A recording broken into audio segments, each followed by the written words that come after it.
You've heard of the Holocaust. You know Hiroshima. But there is another wound, quieter, more denied, that was almost erased from history. Not for lack of horror, but because of it. Its name is Nanking, and what happened there is simply unspeakable. It was December 1937 when the Imperial Japanese Army surrounded the Chinese capital of Nanking. In just a few weeks, the city would become the stage for one of the darkest and deliberately forgotten chapters in human history. The siege was not just a military operation. It was a collective descent into madness, where the rules of war were not merely ignored, they were annihilated. What followed was not battle, it was slaughter. Eyewitnesses describe organized mass executions turned into games. Japanese soldiers held contests to see who could behead more captives in less time. Women, children, and the elderly were not spared. Rape became a method. Death became entertainment. Over 300,000 civilians are estimated to have been killed in under 2 months, but the true number, lost among corpses and mud, may never be known. Vastaya. Silence that followed wasn't accidental, it was cultivated. After Japan's surrender in 1945, the US chose to ignore some war crimes in favor of post-war alliances. Nanking and its perpetrators were swept under the rug of the Cold War. The survivors were silenced, the dead erased. But Nanking was no random outbreak of violence. It was systematic, planned. And to this day, there are those who deny it ever happened.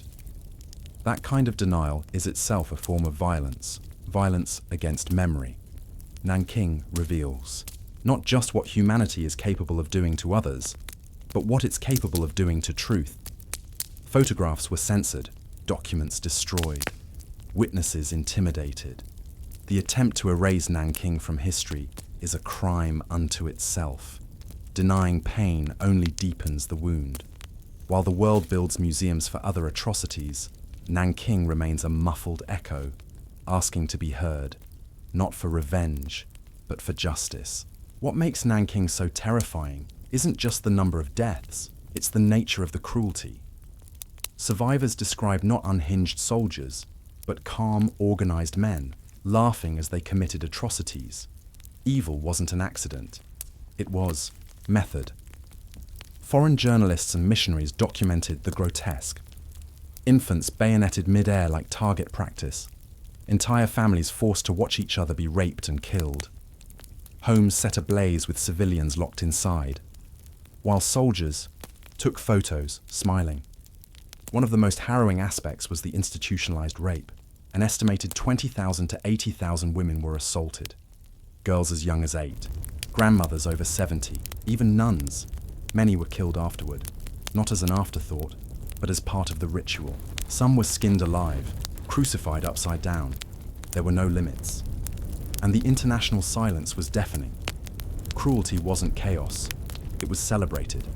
Officers held competitions, handed out sake, encouraged the brutality as a weapon of psychological domination. Nanking became a moral death camp, where humanity was not only destroyed, it was inverted. The soldiers didn't just kill people, they killed the idea of compassion. The logic behind the massacre was even more disturbing. It wasn't just about control, it was about erasure. Nanking was meant to be a warning, a ghost city. The victims were dumped into the Yangtze River, which ran thick with blood. The river carried away the bodies, but not the guilt. And perhaps the worst part, most of the perpetrators were never punished. Many returned home as heroes. Some became politicians, professors, family men. The monster of Nanking was never caged. It simply put on a new face and kept walking among us. If the Nanking Massacre was a scream of suffering, the post-war years were a silence more deafening than any bomb. The Allies, especially the United States, chose to downplay the massacre in favor of strategic stability in the Pacific. General Matsui, one of the few prosecuted, was executed, but most went unpunished, or were never even tried. That silence became policy. Japanese textbooks softened or omitted the events. China, torn by civil war, couldn't impose its narrative. And the West, obsessed with Hiroshima and the Nazi Holocaust, looked away. The media, once horrified by Nanking, quickly forgot. Hollywood never made a blockbuster about it. Universities rarely taught it. Museums stayed quiet. The voices of victims echoed only in obscure books, low-budget documentaries, and personal diaries. This wasn't oversight, it was choice. Remembering Nanking meant confronting not just Japan, but the West's own complicity. Silence became diplomacy. Forgetting became a weapon. And the violence continued, quietly. Even today, when Nanking is mentioned in global forums, discomfort follows. Deniers emerge. Scholars are threatened. Evidence vanishes. But still, some fight on. Children and grandchildren of survivors refusing to let the memory die. Because memory is all that's left. And if it disappears, the massacre will have won. The world learned of the horrors of Nanking thanks to a small group of foreigners who refused to flee. Missionaries, journalists, doctors, and Western businessmen, many of them German, American, and British, created an improvised safety zone in the city centre. With limited resources and under constant threat of execution, they managed to save around 250,000 lives while documenting the surrounding horrors in diaries and crude cameras. John Rabe, a businessman and Nazi Party sympathizer, was one of the central figures. Paradoxically, it was he, a member of the regime that would later become a global symbol of evil, who led the creation of the so-called Nanking Safety Zone. His detailed and indignant diaries show not only the crimes, but also the emotional burden he and his colleagues carried as they witnessed the unthinkable. His writings remain one of the most powerful sources on the massacre to this day. Another key figure was American missionary Minnie Vautrin, who turned the gymnasium of Ginling University into a shelter for thousands of women. Her notes reveal not only the physical pain of the victims, but also the psychological trauma she herself endured, so deep that years later, it led her to suicide. Vautrin didn't just see hell, she lived in it. These accounts, handwritten, sent in letters, preserved by chance or courage, stand the test of time as indisputable proof that what happened in Nanking was not exaggeration, propaganda, or invention, but raw, brutal, repulsive reality. And yet these documents were ignored for decades. Images captured by amateur cameras show piles of corpses, charred bodies, mutilations that verge on the unimaginable. But even with such material available, silence persisted.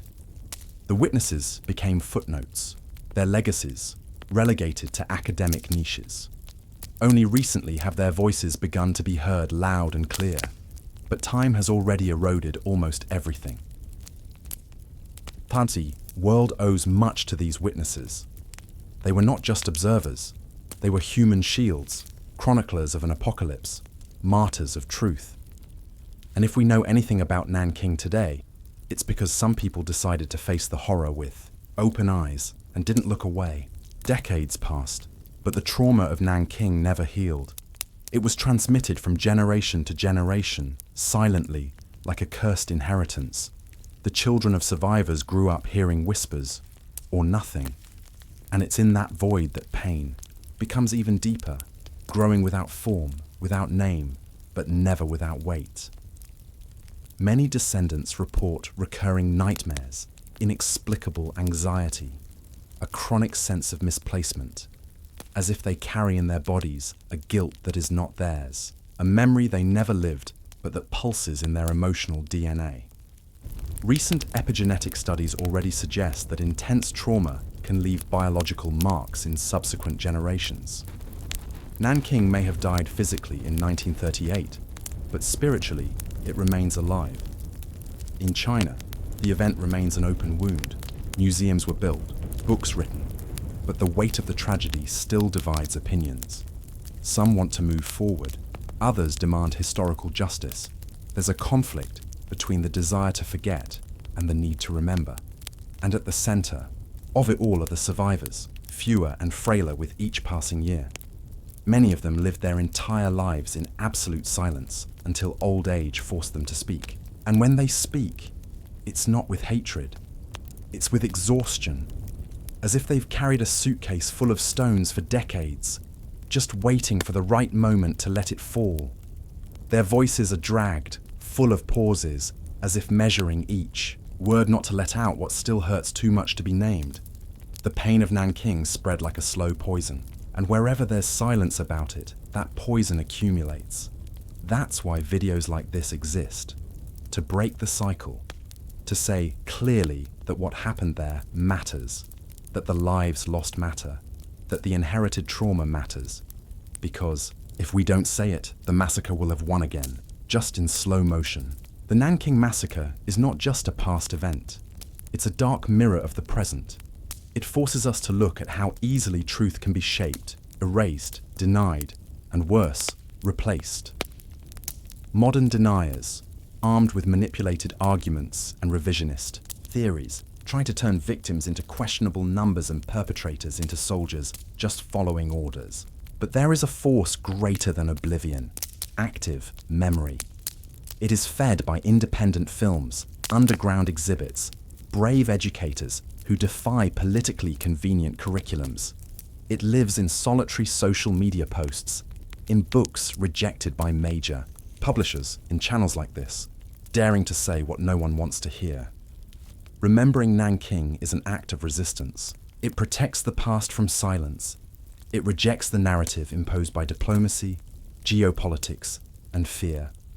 And more than that, it's a commitment to the future, because a world that forgets its wounds is doomed to repeat them, and always with more cruelty, more technology, more efficiency.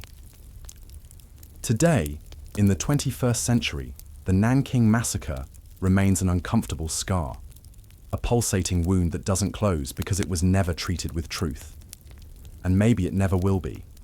But as long as there are those who remember, who document, who stand outraged, that memory will remain alive, and with it a chance, however small, of preventing horror from returning. Thank you for watching this video. Please subscribe to our channel and like this video. Also, activate the notification bell to be alerted about our posts. See you in the next video.